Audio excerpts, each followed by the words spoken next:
नमस्कार, मैं हूं अमित द्विवेदी। आप सभी का स्वागत करता हूं अपने चैनल पावर ऑन व्हील पर। और आप देख रहे हैं मैं किसी नई गाड़ी के साथ नहीं खड़ा हूं, मैं खड़ा हूं पुरानी गाड़ियों के साथ। और मेरे साथ सुमित जी हैं।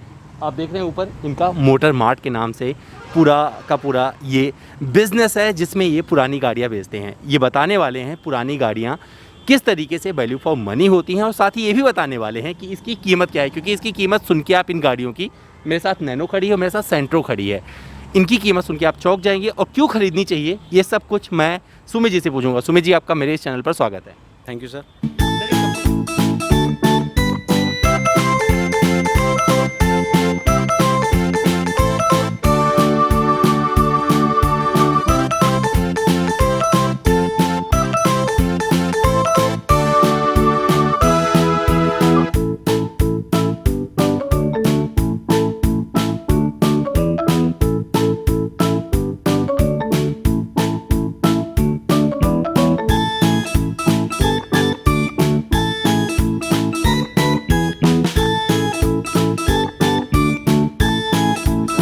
सर, ये कब से कारोबार है आपका ये?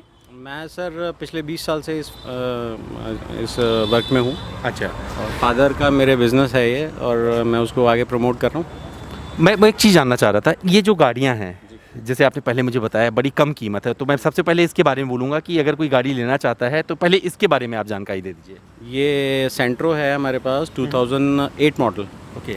और वैल्यू फॉर मनी कार है। और अभी अप्रॉक्स जैसे गवर्नमेंट ने नॉर्म्स कर दिए हैं कि 15 इयर्स पेट्रोल गाड़ी हम चला सकते हैं, उसके हिसाब से भी अगर हम देखें तो ये 1.5 साल अप्रॉक्स इसका बचता है अभी। और 1.5 साल अगर कोई कस्टमर लेगा तो ये हमने इसके अप्रॉक्स वैल्यू रखी हुई है 80,000 रुपीज़। 80,000 रुपीज़ के हिसाब से अगर 1.5 साल भी कस्टमर चलाएगा, हम 80,000 एक्सपेक्ट करते हैं और डिमांड करते हैं, उसका नेगोशिएबल भी है। मतलब 1.5 साल भी अगर कस्टमर इसको चलाता है तो ये स्क्रैप वैल्यू इसकी आई थिंक आज के डेट के हिसाब से 25 to 30,000 रुपीज़ इसकी स्क्रैप वैल्यू भी है। तो कोई बेचेगा इसको 1.5 साल बाद भी तो उसके 30,000 रुपये तो उसके वैसे ही मिल जाएंगे।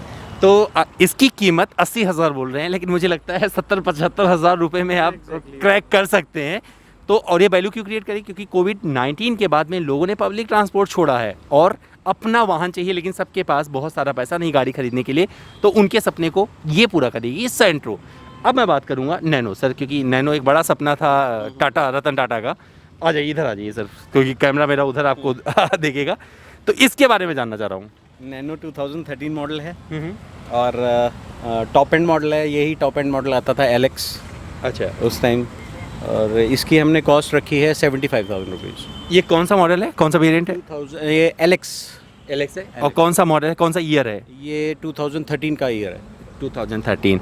तो अभी तो इसके लिए काफ़ी कुछ बचा हुआ है। फर्स्ट ओनर है और ये भी गाड़ी फर्स्ट ओनर है। डॉक्टर ड्रिवन कार है। सबसे अच्छी बात है, ऐसा नहीं है कि 2008 मॉडल है तो इसकी जो कंडीशन है वो ख़राब हो गई होगी। बहुत मेंटेन्ड कार है और कोई भी लेगा इसको वो यूज़ करेगा अच्छी तरह से। ऐसा नहीं है कि ये ख़राब गाड़ी है और 80,000 रुपये में है तो इसमें पैसे लगाने पड़ेंगे, ऐसा कुछ नहीं है। तो सर, नैनो के बारे में अगर मैं आपसे बात करूं तो ये जो नैनो है अभी किस तरह से वैल्यू क्रिएट करेगी कोई ख़रीदता है? नैनो तो 4 सीटर कार है ही। सिंपल 4 लोग तो बैठ ही सकते हैं इसमें। और आप देखिए ना, अगर हम इस गाड़ी को लेते हैं तो बाइक की कॉस्ट भी नहीं है। आज की डेट में तो स्कूटी आती है 75,000 रुपये की। तो इसमें 4 लोग बैठेंगे। AC बहुत अच्छा होता है नैनो का और एवरेज बहुत अच्छा होता है, 25+ एवरेज देती है। तो अगर मैं इस सेंट्रो के एवरेज की बात करूँ तो अभी कितना मिल जाएगा? सेंट्रो कंपनी क्लेम करती थी, सेंट्रो का एवरेज वैसे मेरे हिसाब से कभी ख़राब होता नहीं है। सेंट्रो अपने सेगमेंट में बहुत अच्छी गाड़ी होती थी और ये आपको आज मतलब जो इसकी कंडीशन है उसके हिसाब से ये आपको 13-14 के अराउंड पर लीटर के अराउंड आपको एवरेज दे देगी। और नैनो के बारे में बता दीजिए। नैनो सर 25 के अराउंड एवरेज देती है। तो आप देख सकते हैं जो ये दो गाड़ियां हैं, और अगर आप ये सेंट्रो लेते हैं 1.5 साल चलाते हैं तो किस लिए वैल्यू क्रिएट करेगी? क्योंकि ये 30,000 रुपये के आसपास आपको इसका स्क्रैप वैल्यू मिल जाता है। इस लिहाज से आपके लिए वैल्यू फॉर मनी साबित होने वाली है, क्योंकि आपको 1.5 साल दे जाती है। ऐसा नहीं है कि बेसिक मॉडल है, इसके साथ पावर स्टीयरिंग भी है, पावर विंडोज़ भी हैं। सेम ये है, इसके साथ भी है, क्योंकि ये वेरिएंट बिल्कुल टॉप एंड आता था, इसमें भी पावर विंडोज़ हैं, पावर स्टीयरिंग इसमें आता नहीं था, ज़रूरत ही नहीं है इस गाड़ी में। लोग जो है पुरानी गाड़ी खरीदने से डरते हैं, तो मैं आपसे जानना चाहूँगा कि किन बातों का ध्यान रखना चाहिए अगर कोई पुरानी गाड़ी खरीदता है? देखिए, श्योरिटी सबसे पहली बात तो पेपर्स की होती है कि अब क्योंकि हम इस बिज़नेस में 20 साल से हैं, तो हम बिल्कुल एश्योर करते हैं, पहले हम खुद एश्योर होते हैं कस्टमर को जो हम चीज़ बेचेंगे वो हर तरह से, हर लिहाज से वो ठीक होनी चाहिए। और पेपर्स वर्क बहुत डिपेंड करता है, कभी कभी गाड़ियाँ चोरी की भी आ जाती हैं, तो हम क्योंकि हम बहुत इसमें सेटिस्फैक्ट्री हैं अपने काम को लेके, तो हम उसको सब चीज़ों को चेक कर लेते हैं पहले ही, तभी कस्टमर को आगे देते हैं। एक चीज़ और पूछना चाहूँगा, जैसे कि गाड़ी कोई भी खरीदे, चाहे नई या पुरानी, लोग क्या चाहते हैं कि उनको कोई दिक्कत नहीं होनी चाहिए चलाने में, तो उसके लिए क्या करते हैं? क्या आप वारंटी वगैरह देते हैं, कोई सर्विस का कुछ फ्री में? थर्ड पार्टी वारंटीज़ होती हैं हमारे पास, हम कंपनियों के साथ टाइप्स कर रखा है हमने, मगर वो कुछ गाड़ियों पे ही होती है, वो जो कंपनी एट पार जाती है ना, उनके जो क्राइटेरिया हैं उनके एट पार जाती है, वही उसी पे वारंटी मिलती है। तो वैसे ज़रूरत होती नहीं है गाड़ी में, अगर गाड़ी ठीक है तो वारंटी की ज़रूरत होती ही नहीं है। एक चीज़ और मैं पूछना चाहूँगा आपसे कि जैसे किसी को पता नहीं चलता, अमूमन जैसे जनता आई है पहली बार, क्योंकि सेकंड हैंड गाड़ी में बहुत सारे लोग पहली बार गाड़ी खरीद रहे होते हैं, तो वो कैसे पता लगाएं कि गाड़ी में कुछ ऐसा डैमेज नहीं है जिसके बाद उन्हें खरीदने के बाद पछताना पड़े?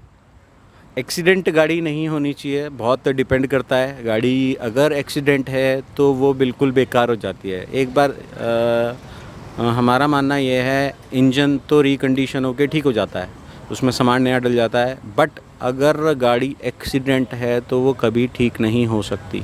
तो ये कैसे पता चले सर, क्योंकि जनता तो भूली है ना, उसको नहीं पता है कि ये गाड़ी में क्या हुआ है, क्योंकि डेंट पेंट हो गया, मुझे नहीं पता चलेगा कि ये गाड़ी कैसी है। डेंट पेंट एक सेकेंडरी चीज़ है, डेंट पेंट तो आजकल बहुत नॉमिनल हो गया है, क्योंकि गाड़ी रोड पे चलती है, स्क्रैचेस पड़ते हैं तो लोग बाग पेंट करा देते हैं, मगर एक्सीडेंट एक टेक्नीशियन ही चेक कर सकता है। कस्टमर्स को इतनी नॉलेज नहीं होती, क्योंकि हमें सर्विस देते हुए, सर्व करते हुए इतना टाइम हो गया है, तो हम अपनी तरफ से यही कोशिश करते हैं कि कस्टमर अगर हमसे ले तो हम भी सेटिस्फाइड, पहले हम खुद सेटिस्फाइड हों तभी हम उसको सेटिस्फाइड करें आगे। हम सेटिस्फाइड नहीं होंगे तो वो कस्टमर कहाँ से सेटिस्फाइड हो जाएगा। तो अगर यहाँ पर कोई आता है तो सबसे पहले आप उसे क्या बताते हैं, कैसे मतलब तसल्ली दिलाते हैं? क्योंकि मैं इसलिए सारे सवाल कर रहा हूँ क्योंकि एक उपभोक्ता के नाते सर, क्योंकि बहुत टाइम हो गया है काम करते हुए, 20 साल से मैं कर रहा हूँ, पिछले 40 साल, पिछले 20 साल मेरे फादर ने काम करा है, तो क्लाइंटेज जो है हमारी गुडविल है गाज़ियाबाद में, और क्लाइंटेज अच्छी क्लाइंटेज है हमारे पास, तो वो सेटिस्फाइड है हमसे, हमारे पास आते हैं, दोबारा आते हैं, तिबारा आते हैं गाड़ी लेने के लिए। तो सुमित भाई का ये जो पूरा सिस्टम है, जो बिज़नेस है, आप पीछे देख सकते हैं, लोगो दिया हुआ है, ये राजनगर एक्सटेंशन में है, और मैं भी इधर ही रहता हूँ, आपको बताता चलो, पहली बार बता रहा हूँ किसी वीडियो में, और मुझे यहाँ पर नज़र आए तो मैंने इनसे पूछा, तो आप अगर इधर आसपास रहते हैं तो इनसे आके आप मिल सकते हैं। और यहाँ गाड़ियाँ देख सकते हैं, बस बहुत सारी रेंज खड़ी हुई है सेकंड हैंड में।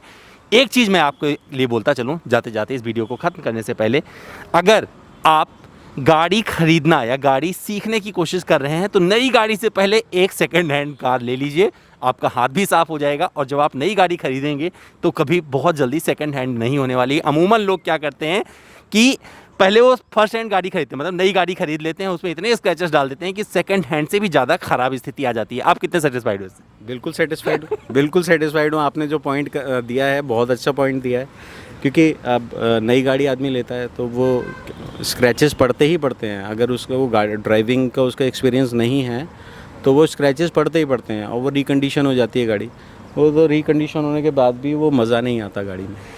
तो और सोचता है आदमी, सोचता है यार इससे अच्छा तो हमने पहले सीख ली होती तो ज़्यादा अच्छा होता। तो दोस्तों, अगर आपके जहन में कोई सवाल रह गया, क्योंकि मैंने तो कोशिश की है कि सब कुछ पूछ लूँ, फिर भी अगर आपके जहन में कुछ रह गया है जो मैं ना पूछ पाया हूँ तो कोई बात नहीं, मेरे इंस्टाग्राम पर आइए, इंस्टा हैंडल amit.dwivedi, सवाल करिए, जवाब पाइए। और सुमित भाई से कुछ पूछना चाहते हैं तो मुझसे सवाल कर दीजिए, मैं जवाब सुमित भाई से लेके आपको दे दूंगा। अपना ध्यान रखिएगा, और सुमित भाई आपका इंतज़ार कर रहे हैं। Thank you sir, thank you. चलो, ओके, बाय।